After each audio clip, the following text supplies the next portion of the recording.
Hello students, कैसे हैं आप सभी। आई होप आप सभी अच्छे होंगे, स्वस्थ होंगे। ठीक है।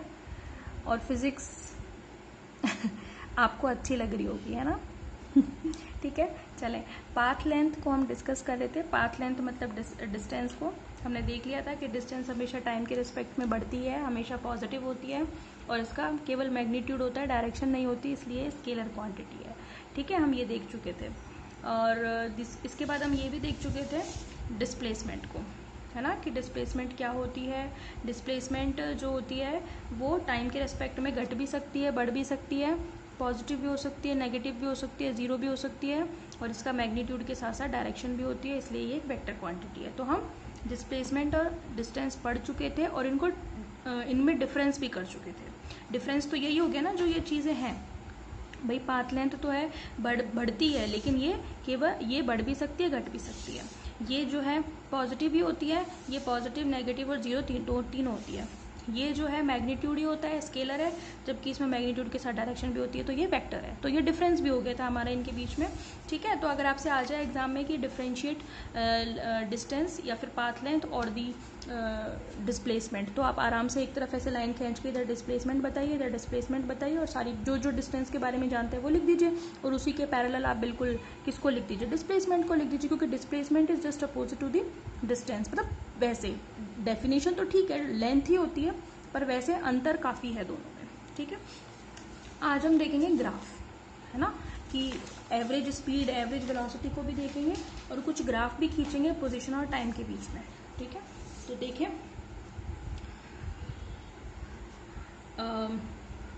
Graphs between position x and time t। ठीक है, फॉर डिफरेंट सिचुएशंस, यानी कि अलग अलग स्थितियों के लिए पोजीशन x और टाइम के मध्य वक्र। ठीक है, देखें अगर क्या हो कि ग्राफ आपका इस तरीके, यहाँ पे तो है पोजीशन आपकी x और यहाँ पे है टाइम। ठीक है, आपको एक ग्राफ प्लॉट करना है और आपसे यूं कह दे कोई कि भाई एक ग्राफ ऐसा बनाओ जिसमें टाइम तो चेंज हो रहा है, मतलब ये तो ओरिजिन हो गया, यहाँ पे आप 2 सेकंड लगा लो, यहाँ 4 सेकंड लगा लो, यहाँ 6 सेकंड और यहाँ 8 सेकंड। ठीक है, यहाँ पे मैंने ले ली डिस्टेंस, जैसे सपोज करो 20 मीटर और यहाँ मैंने ले ली 40 मीटर, तो डिस्टेंस तो है मेरी मीटर में और टाइम जो है वो सेकंड में है। तो जब भी आप ग्राफ बनाते हो तो आपको एक्स एक्सिस और वाई एक्सिस पे बताना पड़ता है कि कौन कौन सी क्वांटिटी है और उनकी यूनिट क्या है। आप उसको सेकंड में ले रहे हो, मिनट में ले रहे हो, आवर में ले रहे हो, या फिर डिस्टेंस आप मीटर, सेंटीमीटर, किलोमीटर किस में ले रहे हो, तो आपको बताना पड़ेगा ग्राफ बनाते टाइम। ठीक है, अगर कोई आपसे ये कह दे कि भाई एक ऐसी स्थिति के लिए ग्राफ बनाओ जिसमें आपके पार्टिकल की डिस्टेंस जो है वो फिक्स है, मतलब पार्टिकल की distance suppose x is equal to 20 metre है ना, मतलब पार्टिकल मूव कर रहा है। उसने क्या किया, यहाँ से चलना शुरू किया। मैं एक ग्राफ पेपर ले लेती हूँ, एक मिनट, रफ पन्ना ले लेती हूँ ना, ग्राफ तो नहीं है। देखो सपोज करो एक मेरे पास गाड़ी है ना, गाड़ी है या कोई ऑब्जेक्ट है, वो कैसे मूव कर रहा है कि यहाँ से इसने ए पॉइंट से चलना शुरू किया और चल कर के ये बी पॉइंट पर गाड़ी आ गई और इसने 20 मीटर की डिस्टेंस कवर कर ली। अब मैंने एक स्टॉप वॉच थी, इस गाड़ी में एक बंदा बैठा हुआ है, उससे कहा मैंने कि स्टॉप वॉच शुरू कर देना जैसी गाड़ी शुरू हो है, तो उसके हाथ में एक घड़ी थी, उसने शुरू कर दिया है ना घड़ी को, और ये गाड़ी चल करके ए से बी पर आ गई। मतलब मैंने मान लिया कि टी बराबर 2 सेकंड में ये यहाँ से यहाँ तक चलकर आ गई। अब यहाँ पर जाकर हम रुक गए, मतलब गाड़ी रुक गई। पहले गाड़ी यहाँ पर थी ए पॉइंट पर, स्टॉप वॉच हमने शुरू कर दी, हमने देखा कि 2 सेकंड में वो 20 मीटर डिस्टेंस चल ली और चल करके कहाँ आ गई, बिंदु बी पर आ गई। अब वो घड़ी बंद करना भूल गए, स्टॉप वॉच को बंद भी तो करना पड़ेगा ना, अदरवाइज वो तो टाइम ऐसे रिकॉर्ड करती जाएगी। ठीक है, अब टाइम तो चलता रहा पर हम रुक गए यहाँ पे। ठीक है, तो टाइम तो 0 second, 2 second, 4 second, 10 second, 1 minute, 2 minute, 4 minute होते गए, घड़ी चलती गई, लेकिन हम एक जगह पर रुके हुए हैं अभी भी।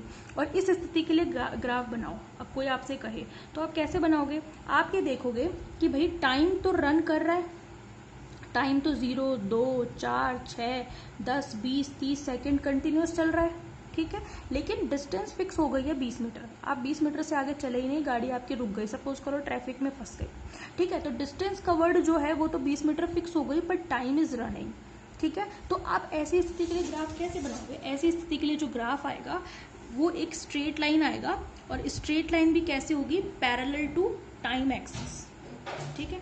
यहाँ पे आपको दिख रहा होगा कि जो गाड़ी है वो मेरी, उसकी डिस्टेंस तो फिक्स है भाई, टाइम है वो तो चल रहा है।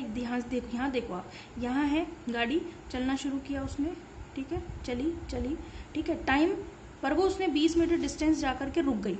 यहाँ से चलना शुरू किया उसने, 20 मीटर जाकर के रुक गई, तो इतने टाइम सेकंड में वो इतनी तो चल ली 2 बार, लेकिन आगे जाकर के टाइम तो बढ़ता जा रहा है, 2 से 4, 4 से 6, 6 से 8 हो गया, पर ये जो डिस्टेंस है ये तो हमेशा फिक्स है। देखो ना, 20 20 20 20 20, यहाँ जाओगे, यहाँ जाओगे, यहाँ जाओगे, यहाँ जाओगे, कितना कितना भी आप टाइम को, भाई इस एक्सिस में तो टाइम रन कर रहा है और इस एक्सिस पर डिस्टेंस रन कर रही है। अगर आप इधर जाओगे तो टाइम बढ़ेगा, इधर जाओगे तो डिस्टेंस बढ़ेगी, यानी कि एक्स एक्सिस पे जाओगे तो टाइम कंटिन्यूसली इंक्रीज होगा, और वाई एक्सिस पर जाओगे तो डिस्टेंस इंक्रीज होगी। पर डिस्टेंस तो भाई फिक्स हो गई, 20 मीटर फिक्स है, लेकिन टाइम रन कर रहा है। तो आप देखो कि टाइम कंटिन्यूस रन कर रहा है, लेकिन डिस्टेंस फिक्स है 20 मीटर।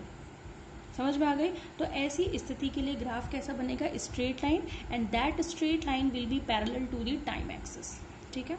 तो आप क्या बताओगे इसको? This graph is a straight line parallel to time axis। बात समझ में आ रही है मैं क्या कह रही हूँ? ठीक है, तो अगर आपका क्या होगा, ऐसी स्थिति होगी तो ग्राफ कैसा आएगा? Straight line. और आप इसको किस तरीके से बताओगे? अगर आपको इसको डिफाइन करना हो तो आप क्या कहोगे? मैं थोड़ा सा इसका डिस्क्रिप्शन दे देती हूँ ताकि आपको याद भी रहे और समझ में भी आए कि दिस इज द ग्राफ, या दिस इज द ग्राफ और curve if time is running but distance is fixed, time is running but distance is fixed, then graph will be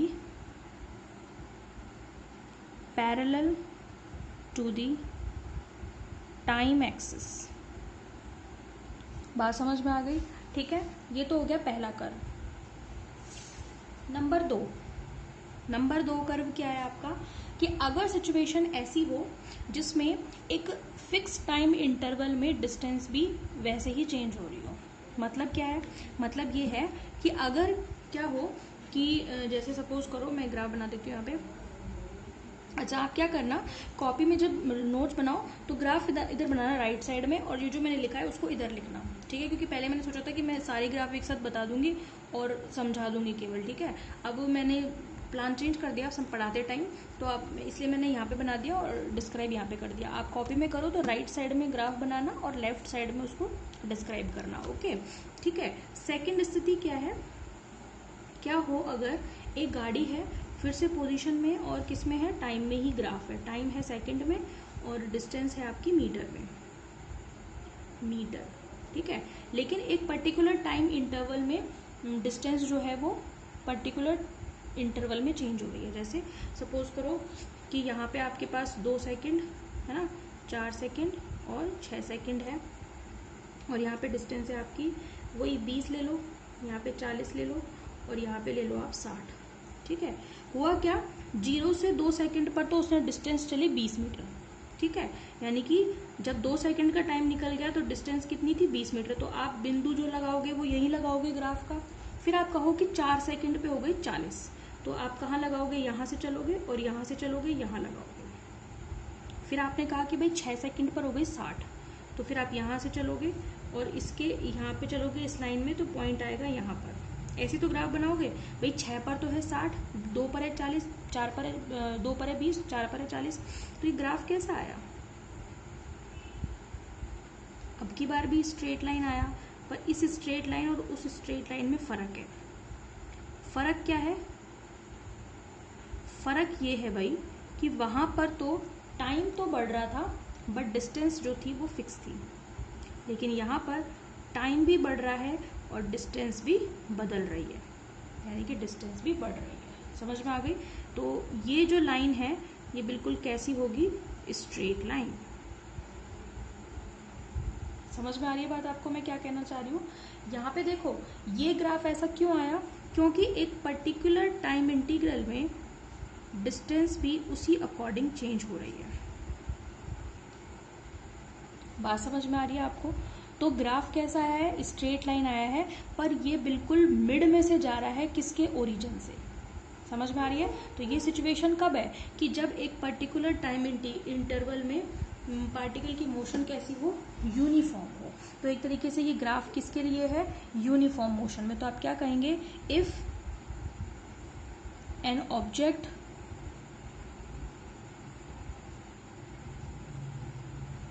is moving along the straight line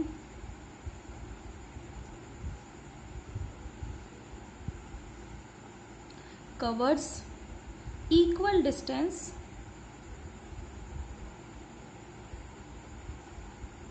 in equal time interval। यहाँ पर क्या था? Time interval था पर distance fix थी। यहाँ पर distance क्या थी? फिक्स। जबकि यहाँ पर क्या है? इक्वल टाइम इंटरवल में इक्वल डिस्टेंस है। देखो ना, 2 सेकंड में 20, 4 सेकंड में 40, 6 सेकंड में 60। तो डिस्टेंस 20-20 का है और टाइम में डिफरेंस 2-2 का है। बात समझ में आ गई? तो if an object is moving along the straight line covers equal distance in equal time interval, then this motion is said to be uniform motion। बात समझ में आ रही है? ये क्या कहलाएगी? यूनिफॉर्म मोशन कहलाएगी और उसके लिए ग्राफ आपको यहाँ पे दिख रहा है। बात समझ में आ गई? तो अब तक हमने 2 कंडीशन पढ़ी है कि जब टाइम बढ़ रहा हो पर डिस्टेंस फिक्स हो गई हो 20, 40 या जो भी है, तो वहाँ पे ग्राफ जो है वो टाइम एक्सेस के पैरेलल आएगा। लेकिन अगर टाइम भी बढ़ रहा हो, बदल रहा हो, लेकिन इक्वल इंटरवल में और डिस्टेंस भी इक्वल इंटरवल में चेंज हो रही हो, तो भी ग्राफ एक स्ट्रेट लाइन आएगा, but that straight line will pass through the origin mid, यानी कि बीच में से जाएगी। समझ में आ गई? और ऐसी मोशन को क्या नाम दिया जाता है? Uniform motion. बात समझ में आ गई? नंबर 3 देखिए, नॉन यूनिफॉर्म मोशन। क्या हो अगर एक कार मूव कर रही हो और वो किस तरीके से मूव कर रही हो कि ये ओरिजिन है, फिर से यहाँ पर टाइम है हमारे पास सेकंड में, और यहाँ पर हमारे पास डिस्टेंस है मीटर में। ठीक है? हुआ क्या कि किसी टाइम इंटरवल में एक कार है वो चल रही है ना? तो स्टार्टिंग में उसने चलना शुरू किया, तो भाई कार एकदम से तो स्पीड नहीं पकड़ती ना। शुरू में उसको आप एक्सेलरेट करोगे तो क्या होगा? शुरू में वो धीरे चलेगी, फिर वो स्पीड पकड़ लेती है ना? अब ऐसा नहीं कि फिक्स पकड़ लेती है, वो आपके ऊपर डिपेंड करता है आप एक्सेलरेटर को कितना दबा के रखते हो। ठीक है? तो गाड़ी है वो चल रही है ना? इनिशियली उसने चलना शुरू किया, चली, और धीरे धीरे उसकी स्पीड बढ़ी, बढ़ते बढ़ते फिर एक जगह पर जाकर वो रुक गई। तो उसका ग्राफ कैसा हो जाएगा? पैरेलल। ये ग्राफ समझ में आया? मतलब ये ग्राफ जो है वो एक नॉन यूनिफॉर्म मोशन का ग्राफ है, जिसमें एक कार चलना शुरू करती है, धीरे धीरे टाइम के साथ उसकी स्पीड बढ़ती है, मतलब स्पीड नहीं, डिस्टेंस बढ़ती है, क्योंकि ग्राफ हमारा टाइम और डिस्टेंस में है। ठीक है? तो जैसे जैसे टाइम पास हुआ, निकला, वैसे वैसे डिस्टेंस भी क्या हुई? इंक्रीज। मतलब धीरे धीरे उसने डिस्टेंस बढ़ाना शुरू किया और बाद में जाकर वो रुक गई तो ग्राफ हो गया पैरेलल। तो ये ग्राफ है एक ऐसी कार का जो कि मूव कर रही है। ठीक है? यानी कि मूव कर रही है, तो दैट मीन्स कि उसका टाइम के रेस्पेक्ट में उसकी डिस्टेंस क्या होगी? बदलेगी, डिस्टेंस बढ़ेगी। ठीक है? तो आप इसको कैसे बताएंगे? This graph shows the motion of a car। ठीक है? that is ऐसे लिखना, that starts its journey at x is equal to 0 and t is equal to 0, यानी कि यहाँ से शुरू करती है अपनी जर्नी एंड मूव्स कंटिन्यूअसली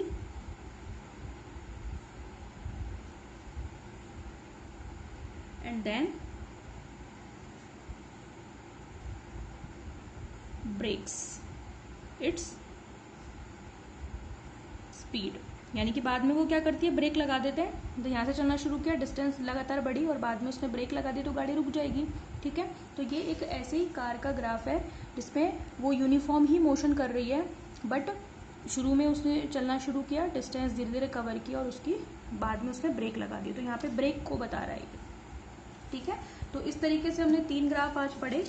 इस तरीके से आप इस ग्राफ को देखकर पता लगा सकते हो कि मोशन कैसी हो रही है और किस तरीके से पोजीशन टाइम के रेस्पेक्ट में चेंज हो रही है। ठीक है, ओके, आज की वीडियो में इतने रखते हैं। कल की जो हमारा वीडियो सेशन होगा उसमें हम डिस्कस करेंगे about average velocity and average speed. That is very important. हर एक चीज़ आपके लिए बहुत इंपॉर्टेंट है, क्योंकि ये सब आपका बेस चल रहा है। बेस जितना पक्का होगा आपको आगे जाकर उतनी ही कम मुश्किलें आएंगी। समझ में आ रही बात? तो ये हर एक चीज़ आपकी फिजिक्स का कॉन्सेप्ट बन रहा है। यहाँ से मैं आपको बोल रही हूँ, आप बहुत ही ध्यान से वीडियो देखो। कुछ समझ में नहीं आता तो मैं बार बार बोल रही हूँ कि पूछो। ठीक है, बिना किसी डाउट के, जब तक डाउट नहीं आ रहे दैट मीन्स कि टॉपिक में आप घुस नहीं रहे हो, उस टॉपिक को आप ठीक से समझ नहीं रहे हो। ठीक है, और फिर भी अगर आपको समझ में आ रहा है अच्छे तरीके से तो ये बहुत ही अच्छी बात है। इसका मतलब कि आपको बहुत अच्छा समझ में आ रहा है और मैं बहुत अच्छा समझा रही हूँ।